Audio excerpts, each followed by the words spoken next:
Welcome to Mutual of Omaha's Wild Kingdom. I'm Peter Gros, co-host of the original Wild Kingdom with Marlon Perkins and Jim Fowler. The coexistence between humans and animals was an important topic on many episodes of Wild Kingdom, including the one you'll see tonight. Many organizations and cultures throughout the world remain committed to identifying ways to preserve and even enhance their natural environment. The Amazon rainforest is a terrific example of that collaboration in action. Native cultures who used to poach animals and slash and burn the forest now benefit from its beauty. The revenue generated through tourism has created sustainable jobs for many people who call the rainforest their home. Their future is very bright in the Wild Kingdom. So sit back and relax and enjoy Mutual of Omaha's Wild Kingdom right here on RFD-TV. Mutual of Omaha's Wild Kingdom is presented by Mutual of Omaha, people you can count on.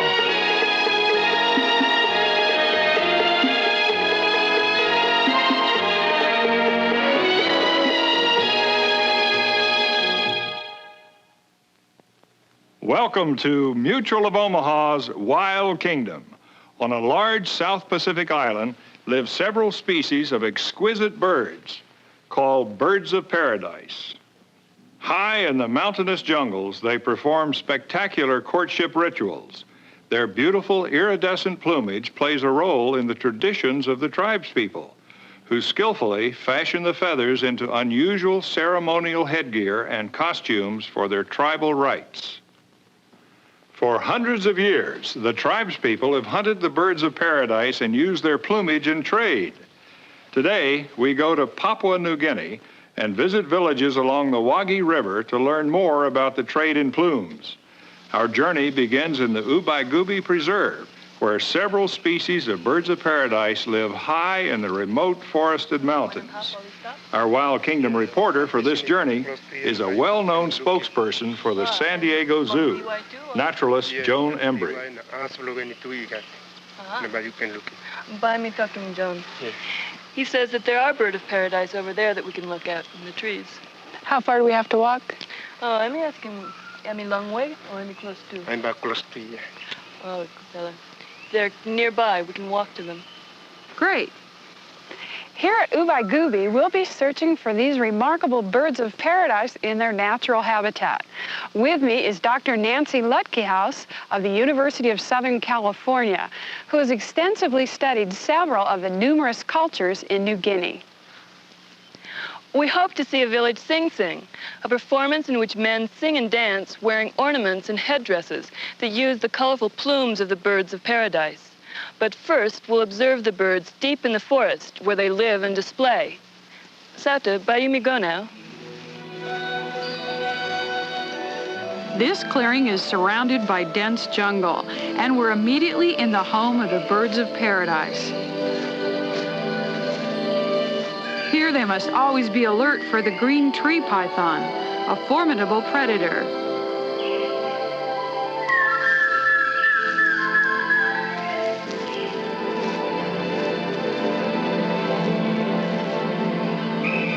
Perfectly camouflaged, it lies in wait to prey upon the many species of birds that live in these trees.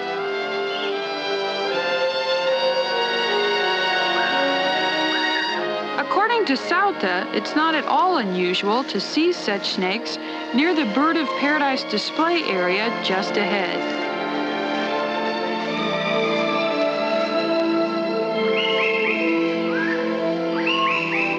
A well-camouflaged blind has been built by scientists for easy observation of the birds of paradise and other species of birds like the sulfur-crested cockatoo. Blinds like this give scientists from all over the world an exceptional opportunity to study bird of paradise courtship rituals. This blind has been placed so the observation port looks out directly on the traditional dance tree of the Raigiana bird of paradise. Each day at about this hour, the males come here to display, and we've arrived just in time. His loud cries and display of brilliant plumage are intended to attract any female within hearing. It doesn't take long for an inquisitive female to arrive.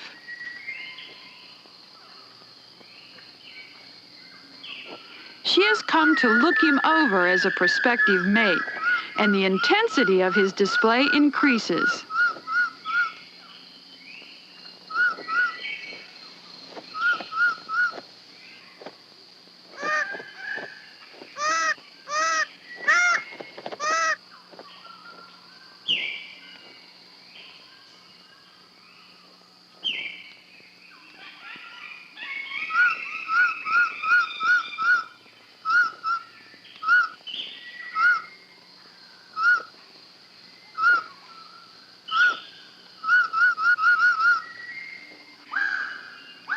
Most often, 3 to 6 males display together, and the most flamboyant is selected by the female for mating.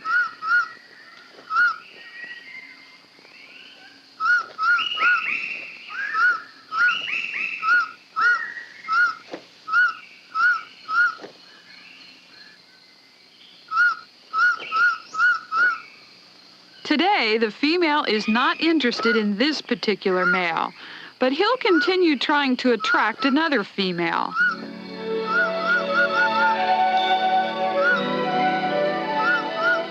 The highly prized plumes of this bird are traded among the tribespeople. And right now, our helicopter is approaching to pick us up for the flight across the jungle to see how the tribal trade in plumes is conducted. The time here went much too quickly.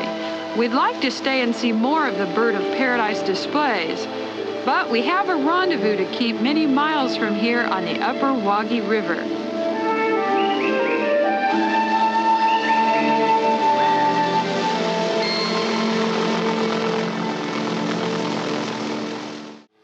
The journey by helicopter across the high New Guinea jungle is now terminating in the upper Waghi River Valley, where plumage from the birds of paradise is still being traded. The second phase of the journey will now begin for the 2 American women, Wild Kingdom reporter Joan Embry and Dr. Nancy Lutkehouse.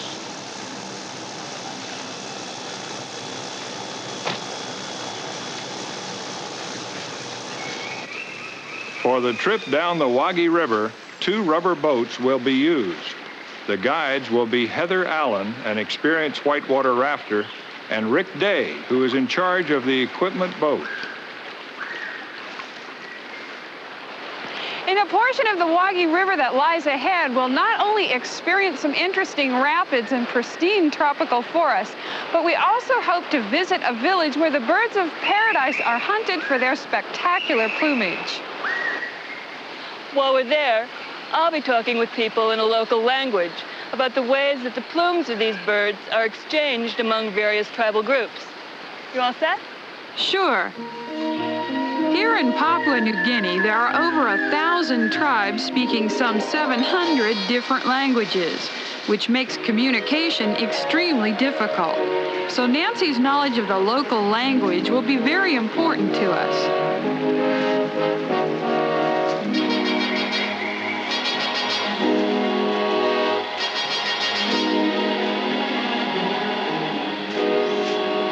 In this wild country, river travel is a quick and convenient means for us to get to the villages where the trading in plumes is occurring.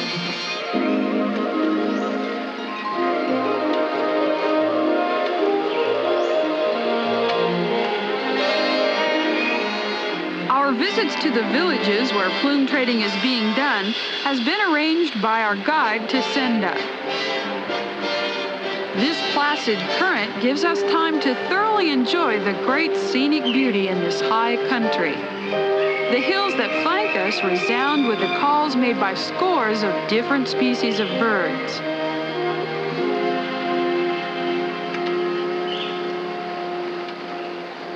Abruptly, the tranquility is broken as the river accelerates past huge rocks jutting from the stream. Ahead, the river valley becomes a steep gorge, and we're quickly pulled into the rapids.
makes the run without mishap. And now we've reached the point where we'll put ashore to visit a village of tribesmen who have hunted the birds of paradise and traded their plumes for generations.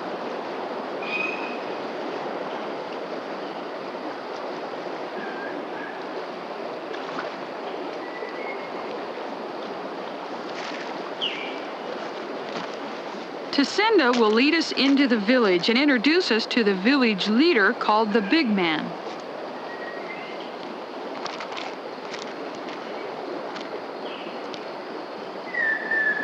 Heather and the others will remain with the boats. Our visit here will only be a short one.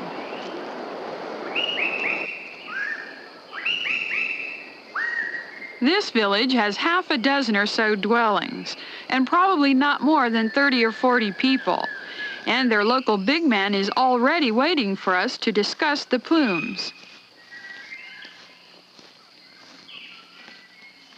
Oh, thank you. Afternoon. Afternoon. He's working on red bird of paradise now. That's the Bragiana here? What does he call it? Long talk place belong you. You call him Dispella Wanem. Karai. Said that the name here is Karai. Karai. And what area does this one come from? They may come long where? Long Wanem Hop. Preja. Oh, they get it right in this area. Well, how does he prepare these birds? How's that you working Dispella all same? Me. You kiss him long bus, now you put him long sun? Put. Karai, I can bad. Put. Toru, na beru, ember bagade. Ember. By me talking in. Yeah, ember. First of all, they take the insides of the bird out, then they dry it in the sun for about 2 weeks. And after that, they put the bamboo inside the bird so they can stick it in their headdress. Now, what is this value? I noticed that there are quite a few different kinds, from the King Saxony to cassowary to the Ragiana. How do they establish value? Long place belong you.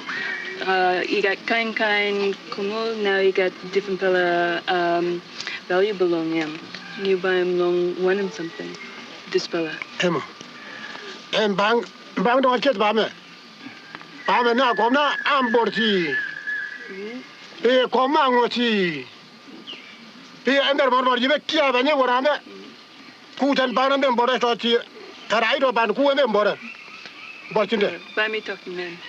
He said that the value of the different plumes range from 5 kina to about 100 kina for the long black.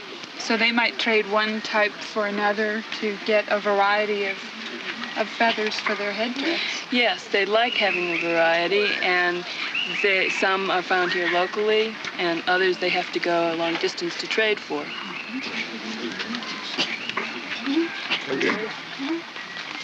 Oh, look what the man's coming here. What's that in his hand? It's a bird. He's one of the tribe's hunters, just returning from the forest. It's a female Ragiana. The females are sometimes hunted as food. He's bringing it as a gift to the big man. He brought it down with a bow and arrow, since it's now illegal to hunt birds of paradise with firearms. Now he wants to show us how well he can shoot. Good shot. He doesn't need a gun. How do we thank him? A simple handshake says it all. Me pala like thanking you. Longshow and me pala passen belong you. Now we have to get back to the boats. Jacinda has learned from one of the villagers that a sing-sing is scheduled at the next village down the river. And if we leave now, we'll probably arrive in time to see it.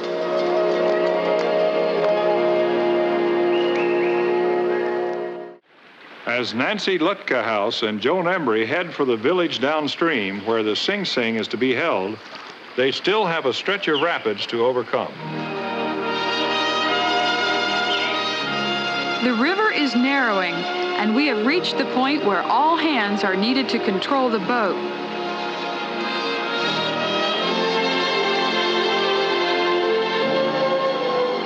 The rapids start a short distance ahead of us, and the next village we are visiting is located immediately beyond the whitewater. Now Heather skillfully maneuvers us into position for the first deep drop.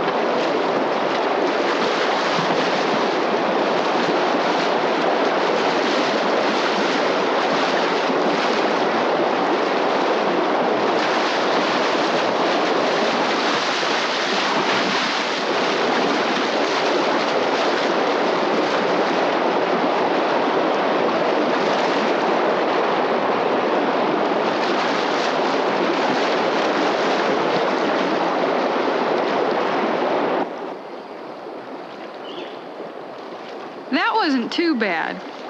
Here, just below the rapids, the rocky shoreline is given way to hard-packed sand, which makes it an ideal landing place. The village where the Sing Sing is scheduled is near here.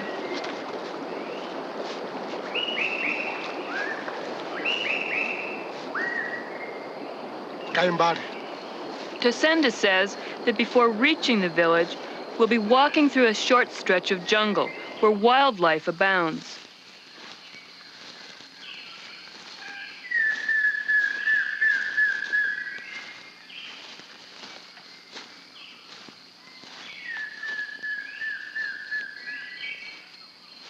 That's a tree kangaroo. Their skins are used as part of the costumes in the Sing Sing.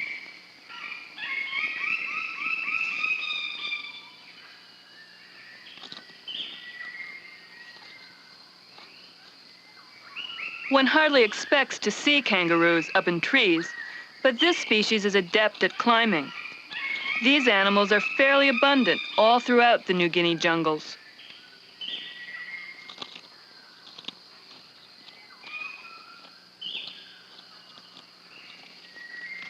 Let's move along. That drum must be signaling they're ready to start.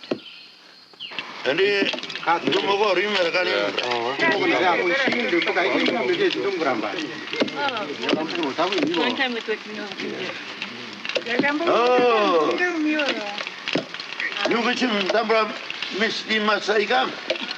They bring him up because I like looking Sing Sing. yeah. The men are very nearly finished getting ready for the Sing Sing. They paint their faces in various colors and wear carved white discs made of cone shell in their noses. But the crowning glory is always the spectacular plumes of the birds of paradise. The big man Wamak is proud of the tribe's plumes. Name belong to this fellow? Yambage. All right. This one is called Yambage in their local language, and they get this one from the Jimmy Valley. They trade it. It's beautiful.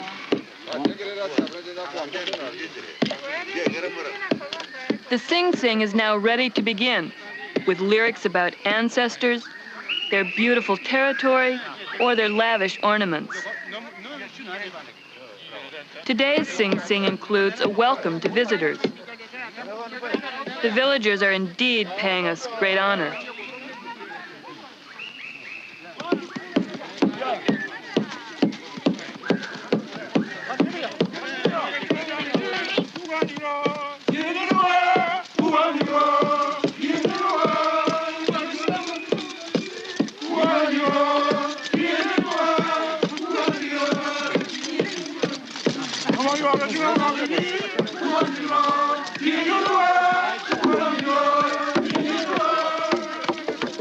The most treasured bird of paradise feathers, and the costliest, are the long black plumes of the sicklebill and Princess Stephanie birds of paradise.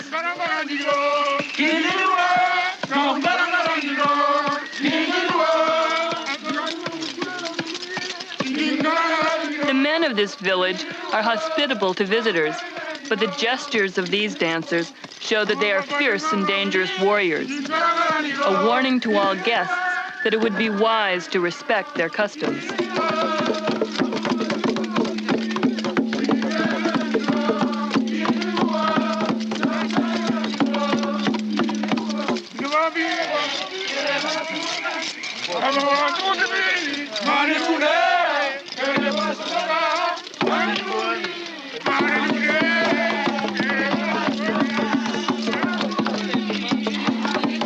It's an awe-inspiring spectacle of jungle beauty.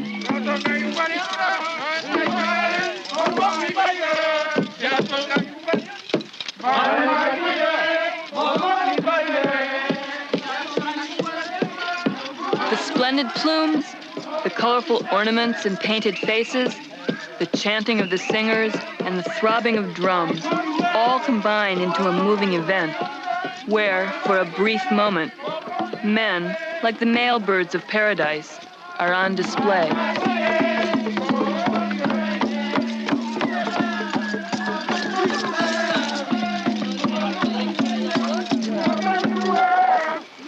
Today we've had a rare opportunity to learn more about the birds of paradise.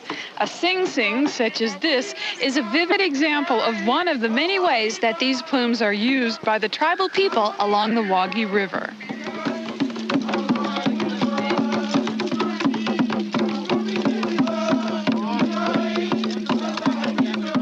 Few of nature's creatures are more beautifully colored or more showy in action than the spectacular birds of paradise living in the lofty jungles of Papua New Guinea. The efforts presently being made to control the numbers of birds being taken for their plumage, while at the same time not infringing upon the long-established traditions of a culture, seem to be balancing well, which is the way it should be, since both are important aspects of the wild kingdom. Mutual of Omaha, people you can count on, has presented Mutual of Omaha's Wild Kingdom.